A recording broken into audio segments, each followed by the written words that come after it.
Hi. My kitty's here. Hi. Hi. I wanted to review my 2025 in my books. So my goal was to read 10 books that I've never ever read before in my life.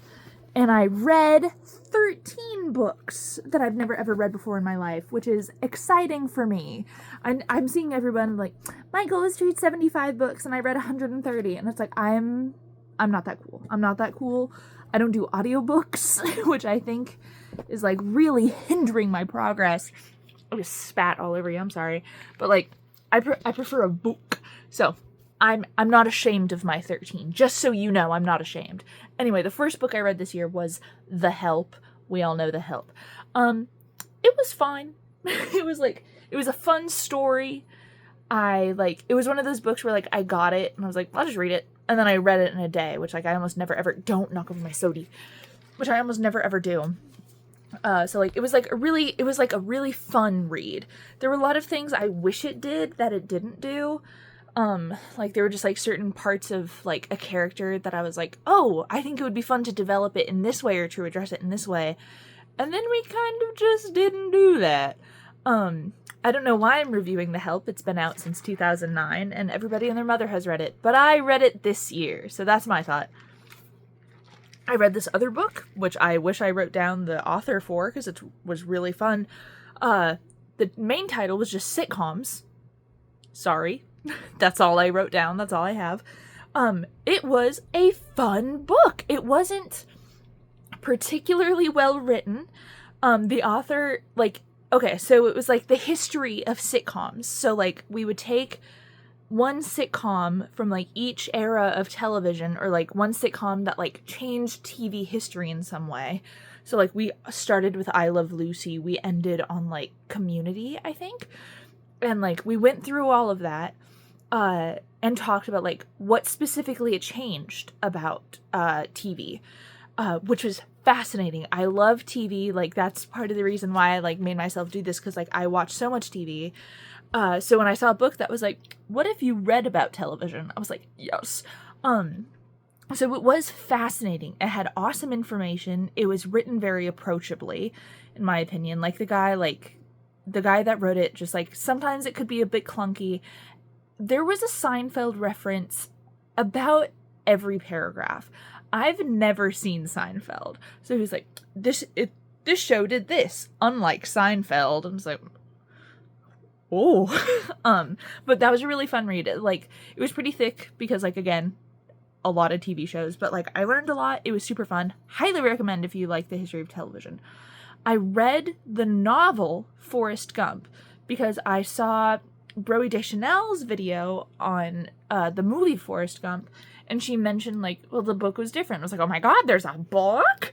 Have you been living under a rock? So I read it, and it was pretty killer. Don't look at my mess. It was pretty killer. I liked it a lot better than the movie, because in the book, Forrest has a lot more personality and thoughts and character and just like is a person, which like they didn't really do in the movie. And it was really fun, and also just like a bunch of like random shit, because like I just learned this word, picaresque. It's a picaresque novel. So it's just like him like, I guess I'm off on this adventure now. At one point he like goes to space, which like, yeah, let's go to space. But it was really fun. It was really fun. And one thing that I like really, really liked about it was like, in the book, like Forrest is much more outspoken about like, I think the war is BS. Like, I think it's like dumb and stupid. And like, he like actually has opinions, which like made the book so much more enjoyable, because instead of just being like, here's the guy and some crazy stuff happens to him, it's like, here I am and crazy shit is happening again, I guess, which like is a fun read. I finally got around to reading My Year of Rest and Relaxation. It was fine. It wasn't my kind of book. I still read the whole thing. And you know, like it was a fine read. It was one of those where it's just like the narrator is very unlikable, and like that's the point. Like the point of it is her being like, I'm kind of shitty, but whatever, I don't care, and then like learning to outgrow that. But like she spends most of the book being pretty shitty. And so it's kind of hard to like keep reading it when it's just like I don't care about this person. But I do like I liked the setting of it because like barely pre 9/11 New York, and it ends with spoiler alert, 9/11 happens in the book. But so like that was fun to do. It wasn't the best book I've ever read, but like I don't regret reading it, whatever. The next book I read is the worst book I read all year. I hated this book so much. It's called La Cucina. I think I'm pronouncing that correctly. It's La and then Cucina. It was horrible. I found this book at the thrift store and I was like, this looks fun, because the plot of it, the actual plot of it, I don't know why I did finger quotes. The plot of it is like this girl has like a summer love, and she's like in Italy. She like lives, she's Italian. She like has a summer love or whatever when she's young, and then something terrible happens. And then like years later, when she's like I think in her 50s, like her passion is reawakened and she has like this steamy affair. And then also like she likes to cook, and that's like all the things of the book. And I love cooking. I won't say I love cooking. I like eating and I love love. So I was like, that sounds so delightful. And it was a book that was so bad that I just couldn't stop reading it. Like every single page I would turn to my husband and be like, guess what? Because it was just so horrible. Because like, okay, so she has her first love. He dies. He's killed. Horrible. But like, so this is like a very smutty book. And like the writing of it is like attempting to be like very poetic and beautiful and all these things. But it does, one thing I hate about reading smut is that a lot of the times they fall into describing the actual act as being incredibly painful and unpleasant for the woman receiving things. So it's just like, I'm supposed to be rooting for this because it's like 5 paragraphs of like, owie, owie, ow, I guess this is what loving a man physically is like, and then like 3 chapters of like, God, I wish it would happen again, like, girl, he hurt you.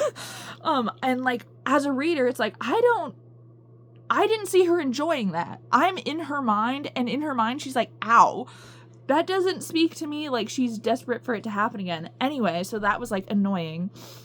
One thing I liked, admittedly, about the book was like the symbolism of the food combined with the sexuality, like, was very well done. Like at one point, so like she's older, she's working as a librarian, and then this guy comes in and he's like really hot and he's like flirting with her. And she's like so like she can't get him out of her mind, so she wakes up in the middle of the night and she makes herself, I don't know any Italian cuisine, so I'm so sorry, I can't remember, but like something with garlic. And it makes the whole town reek of garlic. And everyone's like, oh my God, something's wrong with her because everything smells like garlic. And the way it was written was very like, she felt very on display. Like she felt like everybody could see into her mind and see how much she wanted this guy because like the garlic smell was everywhere. I thought that was fun. I thought that was a good way to do it. Anyway, they get nasty a lot. There's this one scene, this is the scene that made it like the worst book I've ever read in my life. So like, he's like eating food off of her. Whatever, that's fine. Specifically, he starts with oysters. He sucks them off of her toes. I don't like that. And the way it was described was like sucking the cold, slippery oyster off my warm feet. That sounds disgusting. I'm not into it. If you are, that's great. You should read this book. And then the second course was spaghetti. And he, like, I remember this specifically because it was so bad. He wove it into her hair. Like, he was weaving spaghetti with sauce into her hair, and it was getting in her eyes and ears. The author specified eyes and ears. And then, like, got it all over her, wove it into her hair and her ears, and then ate it. That sounds disgusting and unpleasant. And there's a couple other courses. And it was just, like, really juvenile and weird. And, like, that part was not coming together for me. And then, like, there was, like, an attempt at an ending, but, like, everything just happened, like, so fast and crazy that was like, her dad's dead, her dad's not dead, her dad's a different dad, he's dead, no, he's fine. He's dead? No, okay, that guy isn't dead, everything's fine. Whoa, they got married. Whoa, they're dead. And, like, just everything happened within the space of, like, 2 chapters. So, like, it was just like, okay, what was the point of the whole rest of the book? Because, like, I'm lost, I'm confused, I'm lost. Anyway, so that was the worst book I've read this year. Then immediately after that, so these next 2 books I also got at the thrift store the same time I got La Cucina. The 5 People You Meet in Heaven. I liked this book a lot. I wouldn't say it's my favorite book of the year. It was written in a very, like, I wouldn't say a very clunky way, but, like, it's a big idea. So, like, the point of the novel is, like, when you die, you meet 5 people in heaven, the 5 people you meet in heaven, that impacted your life in some way, or, yeah, that impacted your life in some way, and they explain, like, all the links, like, the point, basically, to you, in their specific way, which is a huge idea to try to cover, and it's, like, it's a really little book. Like, this is another book I read in a day, not because I was trying, but, like, you just get through it. And so, like, at times, like, it could be kind of, like, clunky, but it was a good read. It was a good read. It made me feel good reading it, and it was just lovely. And, like, I lost my dad last year, so, like, reading this book where, like, an old guy, like, gets some closure was, like, very pleasing for me. So, like, maybe it's just where I was at in my life, but it was good. The next book that I also got at the thrift store was Vinegar Hill. Now, this book was, like, an Oprah book club book, so, like, again, like, these are all just, like, things I'm finding, and then they're, like, turned out to be super popular, but I loved this book. It made me physically sick, because it was, like, so intense. Like, the story of it is, like, this lady is, I think it's set in the 70s. It has to be set in the 70s. In, like, a rural, very Christian town, and her husband and their 2 kids are living with her in-laws.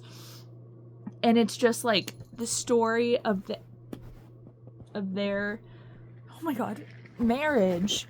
And, like, we get different perspectives. We get her perspective, we get, I think, a bit from the husband, a bit from the daughter, a bit from her mother-in-law. Like, there's just all these, like, little tidbits that go into it. And, like, the main theme is, like, how men and women alike both uphold the patriarchy, especially in these small Christian towns. And it was just so, the tension was palpable. Like, I had to stop reading it at multiple points to, like, take a break, because it was just so, like, viscerally uncomfortable. Like, while she is sitting being criticized by her mother-in-law, like, I feel like I'm there too. It was a really amazing book. It was really, really good. Highly recommend. Highly, highly recommend. Then I read Lessons in Chemistry. Everybody's read Lessons in Chemistry. It was a good book. It wasn't, like, groundbreaking for me or anything, but, like, good beach read. Then I read Sense and Sensibility in Mansfield Park by Jane Austen. Sense and Sensibility I did not like. I will be very honest. I did not like that book. It was well written. Get out of there. It was well written. It's like Jane Austen, you know? Like, imagine Jane Austen wrote a book and it was that. But what I didn't like, spoiler alert for anyone that's been waiting for the new release of Sense and Sensibility. That was a joke. That was a joke because it came out 200 years ago. I didn't like that Marianne ended up with that 35-year-old. For those of you who don't know, Marianne was like 16. And she's like the fun-loving, like, let's go have a party kind of a girl. And then the 35-year-old is like a 35-year-old businessman. And she's like, he's boring, but, like, they end up getting together. And we're supposed to root for that? And then Eleanor, the older sister, who's, oh my gosh, who's, like, supposed to be the sensible one or whatever. Well, she's, like, the sense, because sensibility is, like, the emotion, and sense is, like, the sense. She ends up getting with this guy that was engaged to another girl their whole courtship. And he was like, well, I, like, didn't even want to be engaged to her, but, like, I just couldn't figure out how to break it off, so I just dated you without saying anything about it. That's not your man. Don't marry him. Are you kidding? And so the whole time I'm reading the book, I'm like, surely another suitor must come along, or, like, we're gonna end up being like, actually, it's fine to stay living with your mom when she loves you. No, we just get the worst husbands ever. And then also, like, so Marianne has this boyfriend, Willoughby. Willoughby sucks. We hate Willoughby because he was cheating on her or something like that. There was, like, a whole thing on Marianne. There was a whole thing. Willoughby sucks. We don't like Willoughby. He has gambling debts. He was like, they went on a carriage ride unescorted, and he brought her to his house, his aunt's house, by the way, not even his house, his aunt's house, and was like, pick any room you want, because, like, when we get married, you can have any of the rooms. That's essentially a proposal. And then he left and got engaged to another girl and never spoke to her again. That's evil. And then he, like, explains all this to Eleanor while Marianne is dying, by the way, because Marianne got, like, an infection or something. She's fine. Don't worry. And then Eleanor's like, man, I guess I really do pity him and understand why he did the things he did. I don't. I hope he dies. Anyway, so I didn't like that one very much. Mansfield Park was fine. It was a fun read. I liked Fanny. I got, like, a little bored of her because, like, the point of Fanny is, like, she's, like, shy and modest. And so, like, it was just kind of annoying because, like, every other paragraph she'd be like, I blushed and squeaked and ran away. And it was like, girl, let's calm down. A lot of people get caught up on, like, she married her cousin. But, like, at the time, I don't want to be like, it was okay at the time. But, like, at the time, that wasn't considered incest. So, like, reading the book, you kind of just have to be like, this is written like childhood best friends kind of a thing. Because, like, that's how it would be in our culture today. It is kind of weird because, like, she does, like, the cousins thing itself is, like, at the time was not considered incest. It was considered, like, pretty desirable to marry a cousin. Because, like, you're far enough apart that your children are fine, but you're close enough that, like, you know their family and that they're, like, a good match or whatever. I'm not justifying it. I'm just explaining the culture. But, like, Jane Austen does go out of her way to be like, and Edmund molded her into the woman she is today. Let's not go there. Let's not go there. We're not doing that. We're not doing that. Anyway, they get married, if you care. It was fine. It was fine. Then I read As You Wish by Cary Elwes. I don't know how to pronounce his last name. The guy that played Wesley in Princess Bride, As You Wish. Fun read. I read it in, like, 2 days because I was, like, working. So I only read it, like, I'm a nanny. So I just was reading it when the babies were napping. Fun read. Learned a lot, about the making of The Princess Bride, which is very timely, considering the very tragic death of Rob Reiner and his wife. But it was a really fun read. Learned a lot. Then I read The Garden. That was the last book I read in 2025. And there are 2 novels called The Garden. I read The Garden by Claire Beams, I think her name is. It was fantastic. So the premise of it is, like, it's a haunted house. This is set in the 40s. It's a haunted house that's being used as, like, kind of a hospital for all these women who have had a hard time carrying a baby to term. And it's supposed to be, like, a health program to get them, like, safe, healthy pregnancies and safe, healthy births. But it's, like, a haunted house. And they find this fountain that can, like, bring things back to life, but, like, only part way. And it's very fascinating. It's, like, really, like, gothic, uncomfortable. It's so good. So good. Highly recommend. Now I'm reading this book by Margaret Visser, I think her last name is, about, like, the history of table manners. It's fascinating. I'm on chapter 4, and it's, like, it's a hefty piece of work. It's delightful, though. I'm never not having fun when I'm reading it. Anyway, that was my 2025 in books. Mwah! Bye.